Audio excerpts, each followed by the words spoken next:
is, what type of approval is being submitted here for this expansion? Is it a site plan approval? Yes. Okay.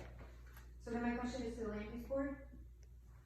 I'm sure you've been impressed by what you've heard from the Richardsons and their lingering, liabilities now that are still not resolved. What is the land use board going to do or request or evaluate, based on the impact, considering this is an expansion, almost a doubling of the same project, and actually the attributes of it may be different? What are you guys going to do? What are you going to ask for? What types of studies are you going to ask for, to ensure that this family and neighboring properties, and of course you always talk about climate change, right? And that storm that we had, so that there's not gonna be even more significant lasting impact. Thank you. I'd love to hear the answer. Just a general comment considered by our actions today, the board, and there is an online extreme precipitation tool. There's an online extreme precipitation tool that's been prepared by the DEP. It's been recommended that all municipalities, all regulatory bodies follow, and all applicants follow. It is not required. There was also a movement afoot back in June about emergency regulations that would require very significant changes in the stormwater runoff volume, actually the rainfall amounts, which then changes the runoff volumes. And it's been held up for months now because the Builders Association and the government convinced them that we shouldn't do it right now. But the fact is that all of these stormwater rules in the state of New Jersey are based on stormwater, rainfall amounts that were accurate up to 1999. They're no longer accurate. And the projections are that by the turn of the century, because of climate change, they will be extremely higher than they are now. So the question that I'm just posing, a general question, is what happened to public health, safety, and welfare that were not designed based on the best available data? What I've been doing with my own projects is, as Paul knows, I'm an engineer,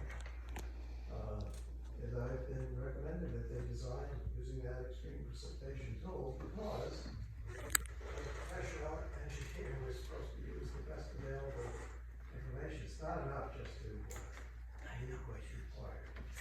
And there is no reason why projects can't exceed what's required. So my warning to all engineers is it's the engineers that are going to get sued. Well, as you know, John, if they're not regulations, then the question becomes how far can a board go with its jurisdiction? That's number one. Number two, if you're saying that there is this tool, I'm not aware of it, and so I'd like to make sure that you provide that information to me and to Paul, and as well as to the applicant, so that that information can be made available and at least potentially factored in, if appropriate, in this particular project. I think it will be, because I don't know what it says or does. But I'm going on your representation, so let's see what it says. I've had this situation with someone who I was representing, an objector, and I spoke with the engineer, and he agreed to do it, just to see what difference it would make. It turned out it didn't make that much difference in the controls for stormwater, and so they joined it. But I'm raising it because I actually think public health safety, personally, this is my personal opinion, I think that as an engineer, that trumps everything. Thank you. And as a member of this land use board, I think public health, safety, and welfare trumps everything. I don't see any other reason why we have a land use board. So you'll provide that information to Catherine and she can distribute it. I shall. Thank you. What else? Is that it? Are there any? Is that it? Yeah, That's it? Nothing else? Part of the Thank you. questioning was, just to make it simple, is that we required screening from this project 4 years ago, right?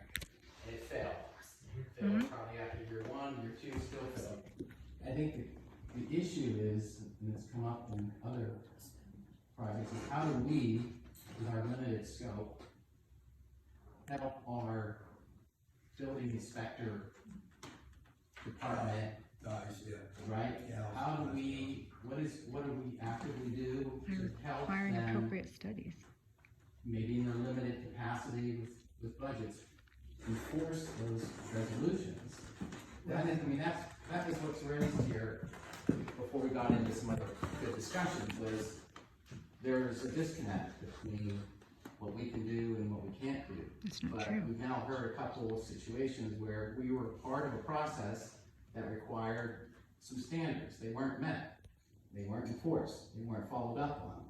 So I think that's an action that we have some effort to make, an effort to try to It's only figure part of out the problem. how to make that process better. In a rural community such as this, as you well know, there are limited budgets, and therefore the zoning officer and the building inspectors are not here on a full-time basis. And the reality is, whether we like it or not, unless everybody's willing to increase the taxes dramatically, that they're not going to be on a full-time basis. It's insufficient. Their evaluation is not. Spot checking, 24/7. It's only half the So problem. the reality is that the way people end up getting things enforced is by making reports to the building department saying that there's a problem. And then the building department's responsibility is to go out there and check and say there is a problem.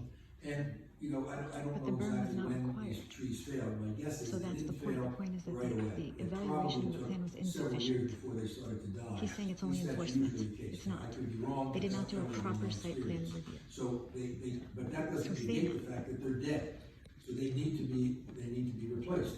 And I think that this board has the responsibility to ensure that prior conditions are available, and I think you can do that with this approval.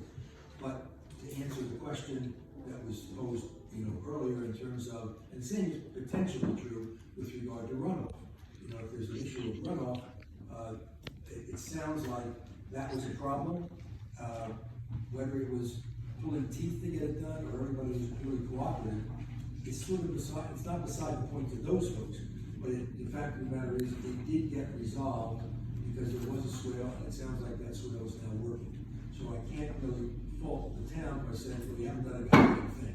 That's what it You have to learn from that, though. The reality is. You have to learn they from have that. done something, they have made some Oh improvements. my God. But you're right. there's Stop always a congratulating problem. yourself. It's always based upon, owner or abutting property owners making. Does that satisfy the answer?